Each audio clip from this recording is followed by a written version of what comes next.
I hate that I'm so invested now. I must finish. Must finish. Must finish. Must finish.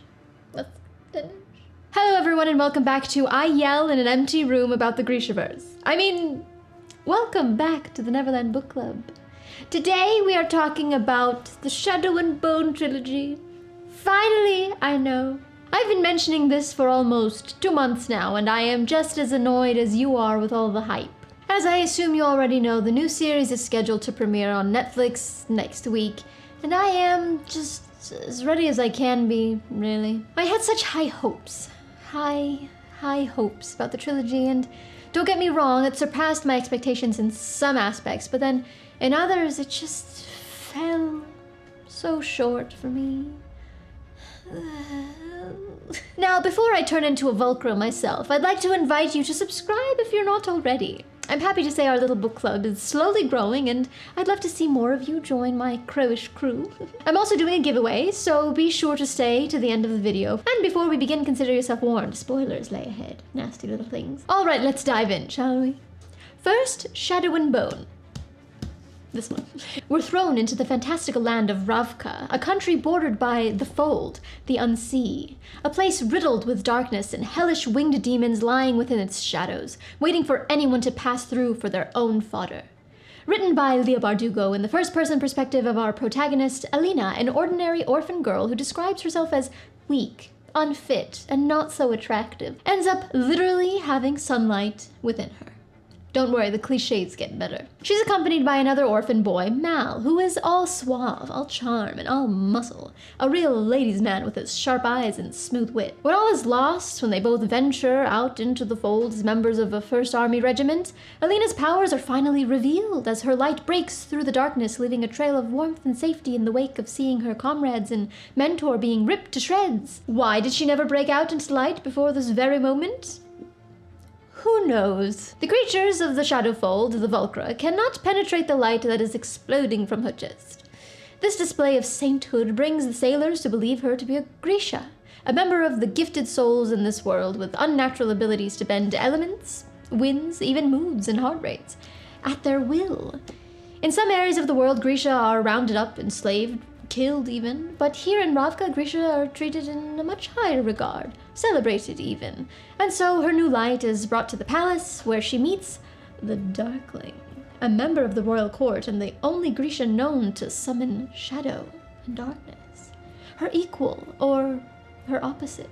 Okay, so like many, I fell for the Darkling, just as I fall for all the emo bad boys with an ancient agenda to rule the world. Take my husband, for example. He's a 10,000-year-old drummer from a band called Acid Rain and straightens his hair on the daily. Just my type. Yes, you are. You are in my imagination. Anywho, I actually like this contrary attraction the Darkling and Alina shared. A simple yin and yang, light and dark, good and... Oh. Yeah, I saw that coming. This is the issue I had with the books. I saw a lot coming. And as I've mentioned in a previous video, I normally don't like to think about what's gonna happen next when reading. I like to be surprised, but this, I just couldn't help but predict almost every step of Alina's journey.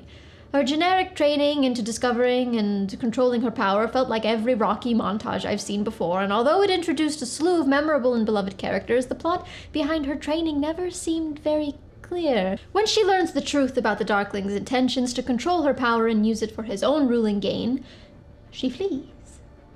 And I was like, wait, where are you going? No! Fight from within, everyone knows that. Run and you lose the element of surprise. What kind of strategy is there in simply running?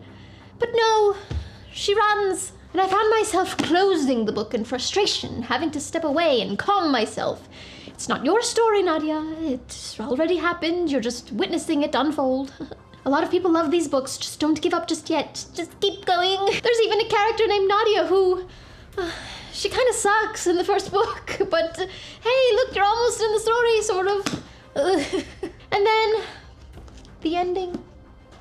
I will say the ending did have me reading a bit faster than the beginning, or the middle. It really picked up for me then, which made me grateful that it's not just a standalone novel, that there was continuation. Once the myth of the stag was in front of me as a reader, the idea of Alina wielding an amplifier in the name of the Darkling had a seductive connotation. It did make me pick up the second book within a day. Within a day. Alright, on to Seige and Storm. The best book in the trilogy, in my opinion. This one was an absolute fun time the whole way through, as you can see by all the tabs. I did enjoy it, can't deny that. There was not one chapter that wasn't full of adventure and wit and excitement and Prince Nikolai. Everyone's favorite bastard prince with a tongue sharper than the cut. At this point, Alina is in search of the second amplifier, a sea serpent, as illustrated on the cover. Bartugo wasted no time with the second amplifier. I thought the entire second book was going to be about Alina's journey in finding the serpent, as the entire first book led up to the stag, but no, within the first handful of chapters, Alina finds herself with its scales wrapped around her wrist. A new and magnetic force coursing through her, a craving for more than just power. Oh. This book for me was not only fun to read, but engaging. I felt like Alina was finally a character. She was more than just a pawn. She was her own queen, with her own moves, her own agenda. She was finally romantically involved with Mal, and even had a prospect in Prince Nikolai, who, I mean, if given the chance, who would say no to him, honestly? The middle didn't slump, and the ending was beyond my expectations. It was also epic. I remember my mouth just dropping on multiple occasions, gasping out loud and scaring Pablo into thinking I'd plummeted into a random and limitless well in our bedroom. But then I had to double check which book I was reading because Shadow and Bone and Seige and Storm had the exact same ending. And when I say exact, I mean pretty freaking exact. Like frustratingly similar. But okay, fine. Fine. I'll do it. I'll read the third one. And so I did. And it was my least favorite. Nothing happened. For such a long time, nothing happened. Where the first and second books were all about finding an ancient and ethereal creature to complete the 3 amplifiers of Morozov's prophecy for Alina to reach, I don't know, supernova? The third creature, a firebird, isn't really hunted down until the end of the book. Nadia does become more of a likable character, and I appreciated that for selfish reasons. The times where I felt myself more intrigued were either when Nikolai was spewing his charm around the rest of the characters, or when Alina projected herself into the Darkling's surroundings. Again, seductive. That's another thing that disappointed me completely. After hearing about this series and seeing it all over TikTok and Instagram and all the hype, I thought there was going to be a lot more spice than this. And then I remembered, oh, this is YA fantasy. That's right.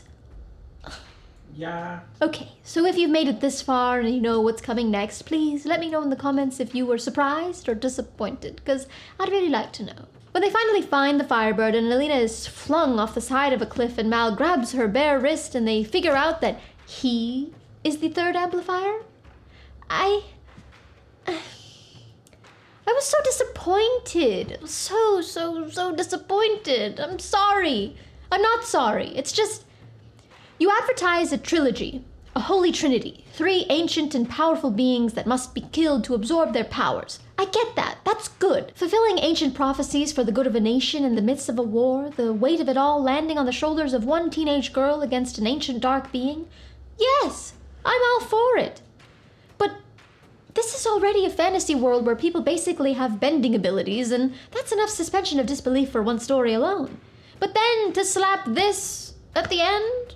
Are we seriously to believe that these two, the girl and the boy, just never touched wrists before this one fateful moment? And it's not like something awakened in Mal, right? Because he explained the tracker in him had to have been because of him being an amplifier, right? It's why he was so easily able to track the 3 other amplifiers. It seems just way too convenient. But wait, if the Firebird was never an amplifier, how could he have tracked it the same way he did the Serpent and the Stag? That's a plot hole! Plot hole! I honestly heard the Curb Your Enthusiasm theme music when I read this scene, and you know, I really hate ragging on such a beloved duo and story, but I have to be honest with you, dear viewers. And then the disappointment didn't stop there. No. It continued. Once our 2 lovers who do nothing but kiss and hold hands realize what needs to be done for Alina to ascend to her true form, they begin the stages of grief. Denial being Alina's main attraction. She denies it so hard that, well, if you read it, you know. Mal comes back, because no one's ever really gone. She does kill him to absorb the full power, and he does die. And I'm not ashamed to say it kind of felt right when that happened. I was a bit shocked, yes, but satisfied. At least you're keeping some expectations consistent with your introduced plot. But then he comes back otherwise easily, and I was just rolling my eyes over to the next page. Within the same battle, again, spoilers, but if you're still here and afraid of spoilers, what are you even doing? After an epic battle where we see all of the characters fight their very best fight, Alina kills the Darkling, and that it just bugged me. I was bugged. It wasn't the fact that she simply killed him, it was the fact that she killed him so easily. We're supposed to believe that this time-old creature who can wield and bend the shadows and command demon creatures and turn Nikolai into a winged beast be destroyed and bested by one blade made of Grisha steel? Like, I get it, Grisha steel and all, but really? No! Did she even need the amplifiers at that point? Couldn't she have just held Mal's hand the whole time to use the power of the 3 amplifiers, and then he never would have had to die in the first place? Doesn't matter though, because he came back. Exactly. Does anything even matter? Mal dying was a consequence of the story, and it was a touching and emotional moment because it had depth, meaning, weight to it. When she was like, bring him back to me, I was like, oh my goodness. And when you do just bring him back all willy-nilly to avoid your main character having to deal with grief too close to home because you're sheltering your target audience, you nullify the moment. You, as a reader, went through all that, and the book ends up just kind of laughing at you. Cheap shock value. Aha, made you look. I think it's just me. To be honest, I am an old dog, and these are new tricks. To me, at least. I am set in my ways, I suppose, though I know why these books are so popular, and I will say I really did enjoy reading them. It was an overall fun time. I did laugh and smile and even cry at one point, but it didn't make me think like other books have. It didn't make me question things in a way I hadn't before. It did introduce me to a new world, full of rich and witty new characters, new adventures, and new friends in the book community, so I'm not completely disappointed in the experience. Quite the contrary, actually. I find Leigh Bardugo to be an immensely talented writer and storyteller. Her ability to make dialogue feel real and organic is nothing to sneeze at. At times when reading a book, when the writer gets to a part with heavy dialogue, they can lose their prose, lose their footing, and make the reader feel like every person speaking is the same person speaking, because technically, it is. Bardugo does well to avoid that. Every character has their own wit, their own cadence, their own phrases and rebuttals, and it all feels just as natural as watching life happen before you. Her flow is also superior to other YA novels I remember reading. It doesn't always necessarily feel like young adult in structure and stamina, and her imagination is perhaps equivalent to that of J.K. Rowling in the aspect of world building and character development. I know she's a controversial name now, but or even perhaps J.R.R. Tolkien's Lord of the Rings. Small tangent, Tolkien is actually known for creating the maps and the world in which his stories reside first, before creating the story itself. The fact that Bardugo decided to add a map of all the places we may visit as the first few pages, prefacing the story, tells me that the world of these characters may be more important than the story, since each place described is its own character. The intricacies of the first and second armies, the categorized table of contents describing the order of the Grisha, all laid out for the reader at the very beginning. And the fact that Alina is introduced as a map maker, when I read that I was like, see? Yay! Something of character and personality unique to our protagonist. But then the fact is very quickly abandoned, and she doesn't really use her cartography skills all that much, so again, come on! It's right there! Why don't you just use it? So, who is the Shadow and Bone Trilogy for? Anyone, really. It reads similar in structure and flow to that of Harry Potter and The Hunger Games. So I'd say high school age. I'd rate it PG-13, since although there's no smut, as I anticipated, I don't know what made me think there was, but yeah. There are elements of darkness, death, violence, and just overall macabre, and I enjoyed that much. It reads like a smooth wave of constant adventure, and I can see this actually being a teenager of today's first step into the world of reading. A gateway series, if you will. It also had a comforting feeling I can see myself coming back to at some point in time, just to visit the other characters throughout the story. Jenya, David, Zoya, Nadia, Tamar, and Tolia, the greats. The page structure also held a bit of a juvenile air. The font and margins are larger, perhaps making speed reading easier. It's also, as mentioned, only written from Alina's perspective. I find first-person perspectives to be more adherent to a younger audience since it gives the reader someone to associate themselves with on a more literal level. Even after reading Six of Crows, I can feel the change in age between the two stories, even if their settings are geographically close. When observed side by side, you can even see the difference in page structure and font. It's also written in third person, which, if the contrary were true, could be perceived as more mature. Look at Addie LaRue, for example. A young girl thrust into the arms of an ancient dark being, discovering something supernatural about herself, navigating her new life. With Addie, everything was more mature, third-person perspective, contemporary fantasy in a way that was much more relatable. The ending hurt in a way that life hurts. The overall happily ever after ending to the whole trilogy was just too fairy tale, almost too good to be true, yet morally sound, I suppose. It's what's supposed to happen, but not what should have happened. My point... It's undoubtedly naive in a young adult fiction world, which can be comforting, but is not always what one would like to read in a sense of art imitating life. We'll just have to wait for the Netflix adaptation to see if the expectations are ruined or rise to the occasion.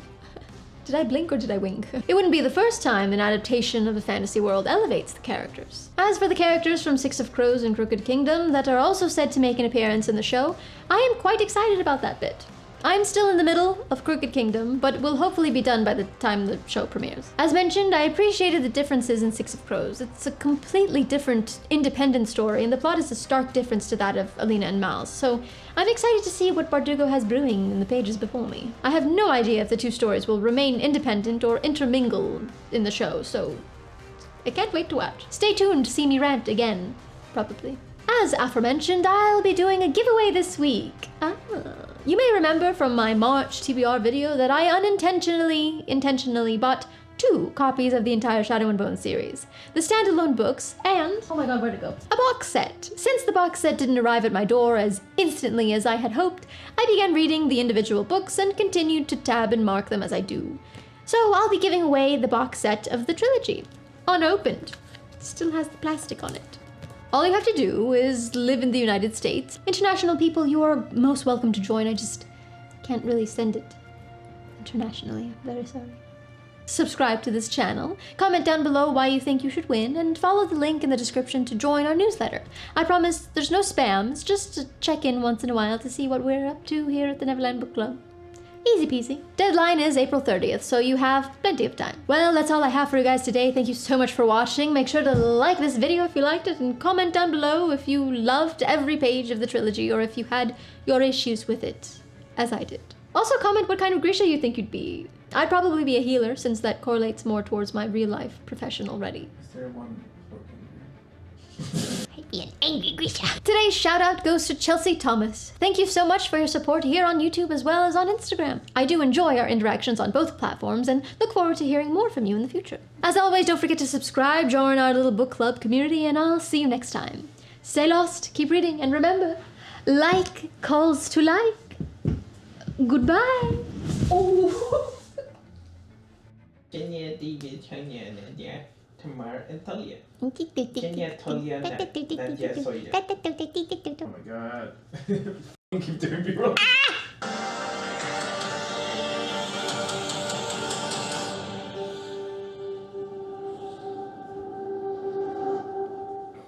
I know what happens, so...